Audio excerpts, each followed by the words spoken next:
ये कहानी है 3 लड़कियों की जिनके सपने अलग थे, उनकी जिंदगी अलग थी, लेकिन उनका अंत एक ही अंधेरे रास्ते पर जाकर मिला। तो चलिए शुरू करते हैं फिल्म द केरला स्टोरी 2 की पूरी कहानी। कहानी की शुरुआत होती है एक खामोश सुबह से, जहां पुलिस की एक टीम तेजी से एक घर की तरफ बढ़ती है। दरवाजा तोड़ा जाता है और अंदर घुसते ही वहां का सीन देखकर हर कोई कुछ पल के लिए रुक जाता है। कमरे के बीचों बीच एक लड़की की लाश पड़ी होती है। उसका नाम सुरेखा गुप्ता होता है। उसके आसपास कुछ कागज बिखरे पड़े होते हैं, जैसे उसने मरने से पहले कुछ बताने की कोशिश की हो।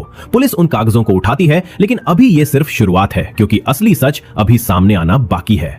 उसी दिन शहर के एक दूसरे हिस्से में एक आदमी अपने कुत्ते के साथ वॉक पर निकला होता है। वो रोज की तरह पार्क के पास से गुजर रहा होता है। तभी उसका कुत्ता अचानक एक जगह रुक जाता है और जोर जोर से भौंकने लगता है। जब वो आदमी पास जाकर देखता है तो उसके पैरों तले जमीन खिसक जाती है। वहां भी एक लड़की की लाश पड़ी होती है। अब ये साफ हो चुका था कि ये कोई साधारण घटना नहीं है। कहीं ना कहीं एक ऐसा सच छुपा हुआ है जो कई जिंदगियों को निगल चुका है। और तभी हमें एक तीसरी लड़की दिखाई जाती है। उसका नाम नेहा होता है। उसकी हालत बहुत खराब होती है। उसके चेहरे और शरीर पर चोट के निशान साफ दिखाई दे रहे होते हैं। उसकी आंखों में डर होता है, दर्द होता है और एक अजीब सा खालीपन होता है। वो एक इमारत की ऊपरी मंजिल पर खड़ी होती है। कुछ सेकंड तक वो नीचे देखती है जैसे कोई फैसला ले रही हो, और फिर अचानक वो नीचे कूद जाती है। यहीं से कहानी फ्लैशबैक में जाती है। पहली लड़की होती है सुरेखा गुप्ता। सुरेखा एक पढ़ी लिखी और आधुनिक सोच वाली लड़की होती है। उसके परिवार ने उसे हमेशा सिखाया था कि हर धर्म का सम्मान करना चाहिए। उसके पिता हमेशा कहते थे कि इंसान को पहले अच्छा इंसान बनना चाहिए, धर्म बाद में आता है। लेकिन सुरेखा इस बात को अलग तरीके से समझती है। वो हर चीज पर सवाल उठाती है।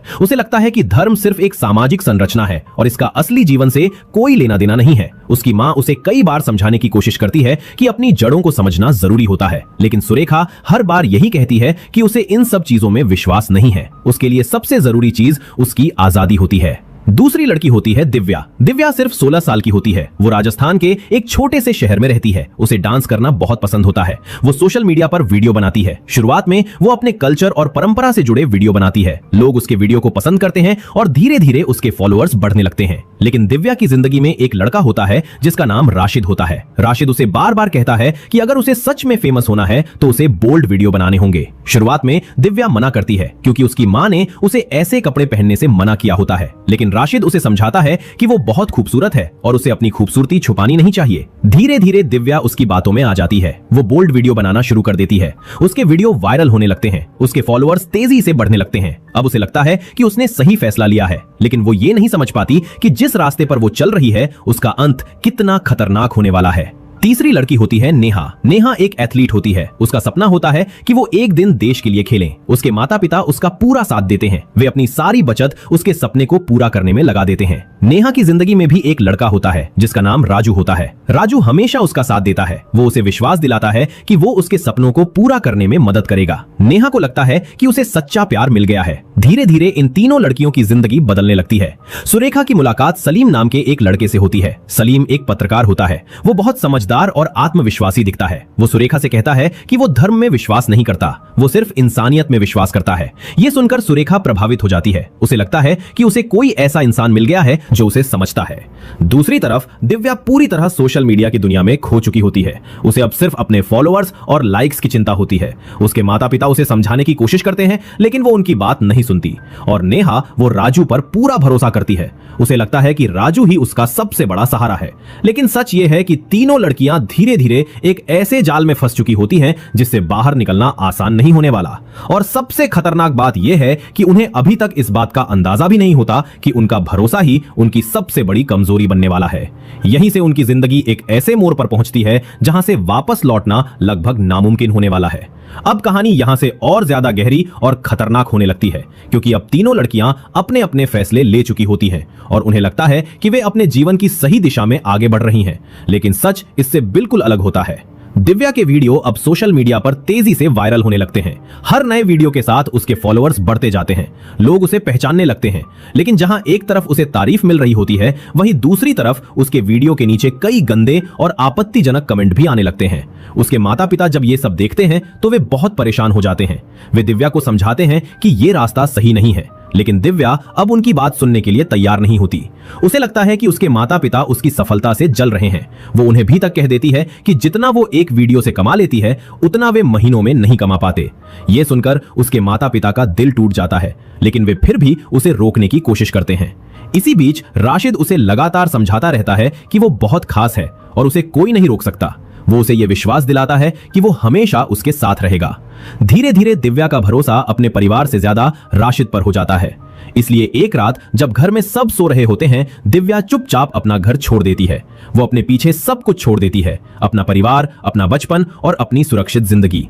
उसे लगता है कि वो अपने सपनों की तरफ जा रही है, लेकिन असल में वो एक ऐसे अंधेरे में कदम रख चुकी होती है जहां से वापस लौटना बहुत मुश्किल होने वाला है। और दूसरी तरफ नेहा भी अपने जीवन का सबसे बड़ा फैसला ले चुकी होती है।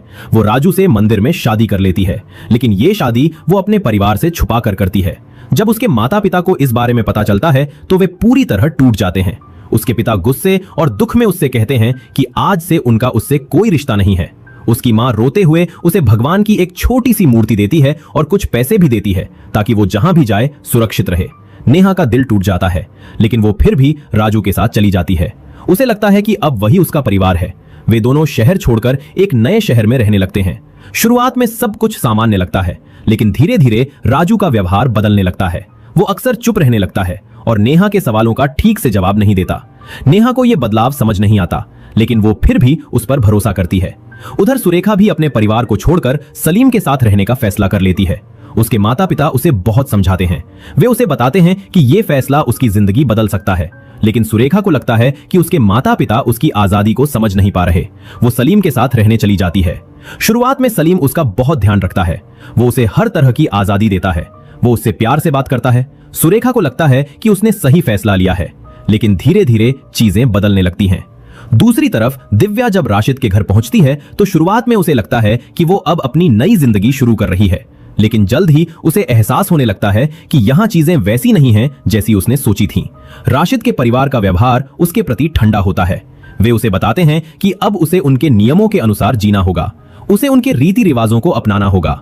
दिव्या ये सब सुनकर थोड़ा गलत महसूस करती है, लेकिन वो फिर भी सब कुछ स्वीकार कर लेती है क्योंकि उसे लगता है कि ये सब प्यार के लिए जरूरी है। इसी बीच नेहा की जिंदगी में भी एक बड़ा सच सामने आता है। एक दिन राजू बहुत परेशान दिख रहा होता है। नेहा उससे पूछती है कि क्या बात है। पहले तो वो कुछ नहीं बताता, लेकिन फिर अचानक वो सच बता देता है। वो कहता है कि उसका असली नाम राजू नहीं बल्कि फैजान है।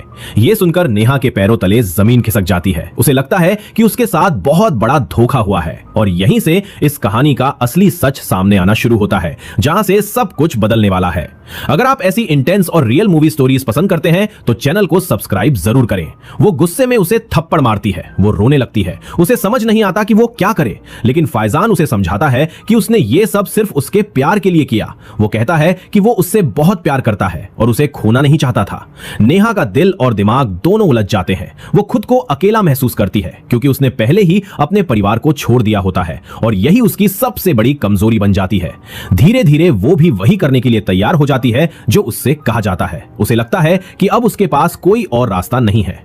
उधर सुरेखा को भी धीरे धीरे सलीम का असली रूप दिखने लगता है। वो अब उससे पहले जैसा व्यवहार नहीं करता। वो उसे बताता है कि अब उसे उसके नियमों के अनुसार जीना होगा। सुरेखा को यह सब अजीब लगता है, लेकिन वो अभी भी उम्मीद करती है कि सब कुछ ठीक हो जाएगा। लेकिन सच ये था कि तीनों लड़कियां अब पूरी तरह उस जाल में फंस चुकी थीं, जिससे बाहर निकलना आसान नहीं होने वाला था और उन्हें अभी तक अंदाजा भी नहीं था कि आगे उनके साथ क्या होने वाला है। उनका भरोसा, उनका प्यार और उनके फैसले अब उनकी जिंदगी को एक ऐसे अंधेरे की तरफ ले जा रहे थे जहां सिर्फ दर्द, धोखा और पछतावा उनका इंतजार कर रहा था। अब धीरे धीरे तीनों लड़कियों की जिंदगी पूरी तरह बदल चुकी होती है, लेकिन उन्हें अभी भी उम्मीद होती है कि शायद सब कुछ ठीक हो जाएगा। उन्हें लगता है कि यह सिर्फ एक मुश्किल समय है जो जल्दी ही खत्म हो जाएगा, लेकिन असल में यह तो सिर्फ शुरुआत होती है उस अंधेरे की जो उनकी पूरी जिंदगी को निगलने वाला था। दिव्या अब राशिद के घर में रह रही होती है। शुरुआत में उसे लगता है कि वो अपनी नई जिंदगी में एडजस्ट कर लेगी, लेकिन कुछ ही दिनों में उसे एहसास होने लगता है कि अब वो पहले जैसी आजाद नहीं रही। पहले राशिद उसे खुद वीडियो बनाने के लिए कहता था, उसे मोटिवेट करता था कि वो और ज्यादा फेमस बने, लेकिन अब वही राशिद उसे कहता है कि वो वीडियो बनाना बंद कर दे क्योंकि अब ये सब उनके नियमों के खिलाफ है। दिव्या ये सुनकर हैरान रह जाती है। उसे समझ नहीं आता कि जो चीज पहले सही थी वही अब गलत कैसे हो गई। वो सवाल करने की कोशिश करती है, लेकिन राशिद अब पहले जैसा नहीं रहा होता। उसका व्यवहार ठंडा और सख्त हो चुका होता है। धीरे धीरे दिव्या को घर से बाहर निकलने तक की आजादी नहीं रहती। उसका फोन उससे ले लिया जाता है उसके पुराने दोस्तों और परिवार से उसका संपर्क पूरी तरह खत्म कर दिया जाता है। अब वो पूरी तरह अकेली हो चुकी होती है। उधर नेहा, जो अब नाजिया बन चुकी होती है, अपनी नई जिंदगी में खुद को पूरी तरह खो चुकी होती है। उसने सोचा था कि फैजान उसके साथ हमेशा खड़ा रहेगा, लेकिन अब उसे एहसास होता है कि सच्चाई कुछ और है। एक दिन फैजान उसे एक जगह ले जाता है जहां कुछ और लोग भी मौजूद होते हैं। वहां का माहौल अजीब होता है। नेहा को डर लगने लगता है। धीरे धीरे उसे एहसास होता है कि अब वो सिर्फ एक इंसान नहीं रही, बल्कि एक साधन बन चुकी है। उसके साथ गलत काम और जबरदस्ती की जाती है। उसकी इच्छाओं, उसकी भावनाओं और उसकी पहचान का कोई मतलब नहीं रह जाता। वो अंदर से टूटने लगती है। उधर सुरेखा की जिंदगी भी अब पूरी तरह बदल चुकी होती है। जिस सलीम पर उसने सबसे ज्यादा भरोसा किया था, वही अब उसे कंट्रोल करने लगा होता है। वो उसे बताता है कि अब उसे उसके नियमों के अनुसार जीना होगा। वो उसे मजबूर करता है कि वो अपनी पुरानी पहचान छोड़ दे।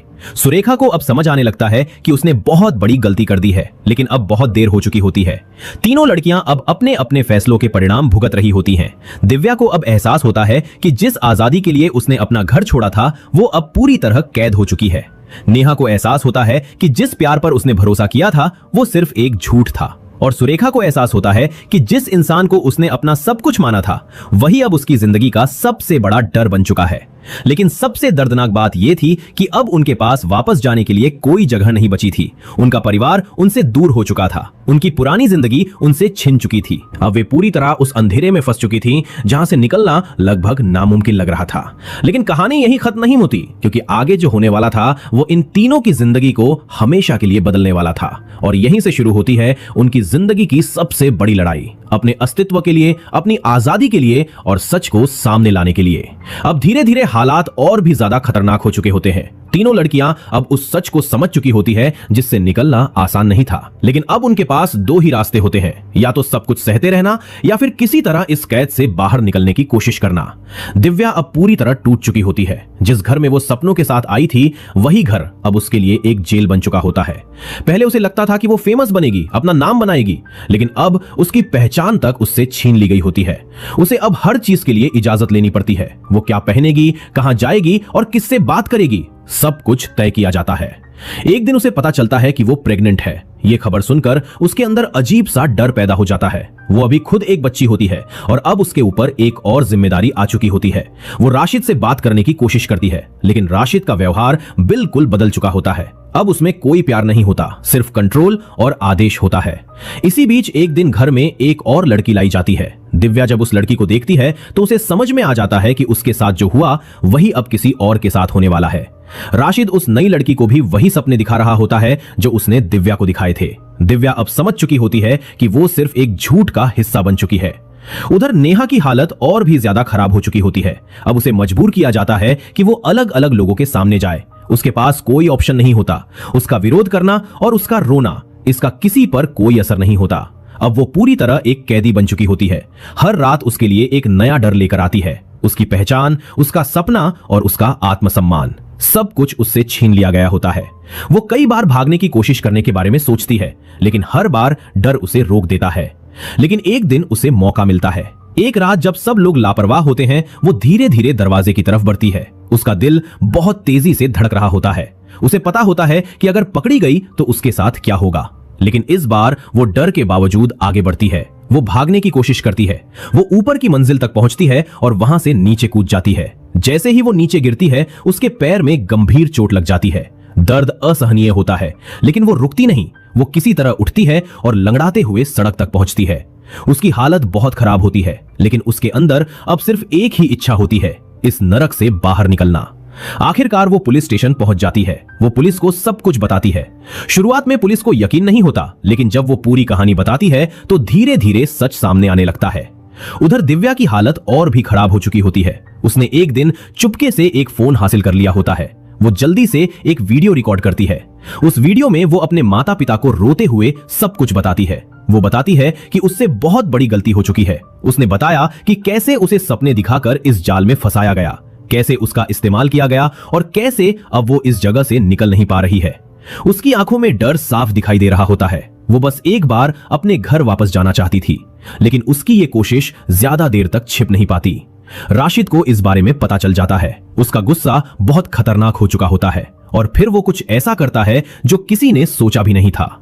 उधर सुरेखा भी अब पूरी तरह टूट चुकी होती है। वो समझ चुकी होती है कि अब उसके पास कोई रास्ता नहीं बचा है। वो अपने कमरे में अकेली बैठी होती है। वो अपने पिछले फैसलों के बारे में सोचती है। उसे अपने माता पिता की बातें याद आती हैं। उसे एहसास होता है कि उसने उनकी बात नहीं मानकर कितनी बड़ी गलती की, क्योंकि अब उसके अंदर लड़ने की ताकत खत्म हो चुकी होती है। और यहीं से कहानी अपने आखिरी और सबसे दर्दनाक मोड़ पर पहुंचती है। अब सच सामने आने वाला था, क्योंकि दिव्या ने जो वीडियो रिकॉर्ड किया था वो उसके लिए आखिरी उम्मीद थी। लेकिन राशिद को उस फोन के बारे में पता चल जाता है। उसका चेहरा गुस्से से भर जाता है। वो बिना कुछ सोचे दिव्या के पास जाता है और उससे फोन छीन लेता है। दिव्या उससे माफी मांगती है, रोती है, कहती है कि वो अब कुछ नहीं करेगी, लेकिन राशिद के अंदर अब कोई दया नहीं बची होती। उसके लिए दिव्या अब सिर्फ एक बोझ बन चुकी थी। वो उसे बुरी तरह पीटना शुरू कर देता है। दिव्या दर्द से चिल्लाती है, लेकिन उसकी आवाज सुनने वाला कोई नहीं होता। और फिर वो कुछ ऐसा करता है जो इस कहानी का सबसे दर्दनाक सच बन जाता है। दिव्या की जिंदगी वहीं खत्म हो जाती है, लेकिन कहानी यहीं खत्म नहीं होती, क्योंकि सच को हमेशा छिपाया नहीं जा सकता। राशिद और उसके लोग उसकी बॉडी को छिपाने की कोशिश करते हैं। वे उसे एक बैग में डालकर एक सुनसान जगह पर दफना देते हैं, ताकि किसी को कुछ पता न चले। लेकिन सच बाहर आने वाला था। दूसरी तरफ सुरेखा की हालत भी अब पूरी तरह टूट चुकी होती है। जिस जिंदगी को उसने अपनी मर्जी से चुना था, वही अब उसके लिए एक कैद बन चुकी थी। वो अब हर दिन मानसिक और शारीरिक यातना सह रही होती है। उसे अपने माता पिता की बातें याद आती हैं। उसे एहसास होता है कि उन्होंने उसे ये सब करने को मना किया था, लेकिन उसने उनकी बात नहीं मानी। अब उसे अपनी गलती का एहसास हो चुका था। वो अपने कमरे में अकेली बैठती है और एक आखिरी फैसला लेती है। वो एक नोट लिखती है। उस नोट में वो सब कुछ लिखती है, कैसे उसे प्यार के नाम पर फंसाया गया, कैसे उसकी जिंदगी धीरे धीरे खत्म हो गई और कैसे उसने अपनी पहचान खो दी। वो चाहती थी कि दुनिया उसका सच जाने, क्योंकि अब उसके पास जीने की कोई उम्मीद नहीं बची थी। और फिर वो अपनी जिंदगी खत्म कर देती है। कुछ समय बाद पुलिस को उसका शव मिलता है और उसके पास वो नोट भी मिलता है जो हमें कहानी की शुरुआत में दिखाया गया था। अब धीरे धीरे सच सामने आने लगता है। उधर नेहा, जो किसी तरह भागकर पुलिस स्टेशन पहुंची थी, वो पुलिस को सब कुछ बताती है। वो पूरे नेटवर्क के बारे में बताती है। वो बताती है कि कैसे लड़कियों को फंसाया जाता है, कैसे उन्हें मजबूर किया जाता है और कैसे उनका इस्तेमाल किया जाता है। शुरुआत में ये सब सुनकर पुलिस भी हैरान रह जाती है, लेकिन जब वे जांच शुरू करते हैं तो उन्हें एक एक करके सबूत मिलने लगते हैं। अब पुलिस इस पूरे नेटवर्क को खत्म करने का फैसला करती है। धीरे धीरे पुलिस राशिद, फैजान, सलीम और उनके साथ जुड़े बाकी लोगों तक पहुंच जाती है। एक एक करके सभी को गिरफ्तार किया जाता है, उनसे पूछताछ की जाती है और फिर पूरा सच सामने आ जाता है। अब वो नेटवर्क जो इतने समय से छिपकर काम कर रहा था, पूरी तरह उजागर हो चुका था। उधर नेहा अस्पताल में होती है। उसकी हालत अभी भी कमजोर होती है, लेकिन उसके अंदर अब एक सुकून होता है, क्योंकि उसने सच बोलने की हिम्मत दिखाई थी। उसने खुद को बचाया और उन लोगों को बेनकाब किया जिन्होंने उसकी जिंदगी बर्बाद की थी। ये कहानी सिर्फ नेहा, दिव्या और सुरेखा की नहीं थी। ये भरोसे की कहानी थी और उस भरोसे के टूटने की कहानी थी। ये उन फैसलों की कहानी थी जो जिंदगी बदल देते हैं और ये उस हिम्मत की कहानी थी जिसने आखिरकार सच को सामने ला दिया। ये कहानी हमें सिर्फ डराती नहीं, बल्कि हमें सचेत भी करती है। ये बताती है कि जिंदगी के फैसले सिर्फ दिल से नहीं, समझ से भी लेने चाहिए, क्योंकि कभी कभी एक फैसला सिर्फ आज नहीं, आने वाले पूरे भविष्य को बदल देता है। अगर इस कहानी ने आपको सोचने पर मजबूर किया हो तो इस वीडियो को लाइक जरूर करें और ऐसे ही सच्ची और गहरी कहानियों को समझने के लिए हमारे चैनल को सब्सक्राइब करना ना भूलें। हम फिर मिलेंगे एक नई कहानी के साथ। तब तक याद रखिए, हर कहानी सिर्फ देखने के लिए नहीं होती, कुछ कहानियां हमें सिखाने के लिए भी होती हैं।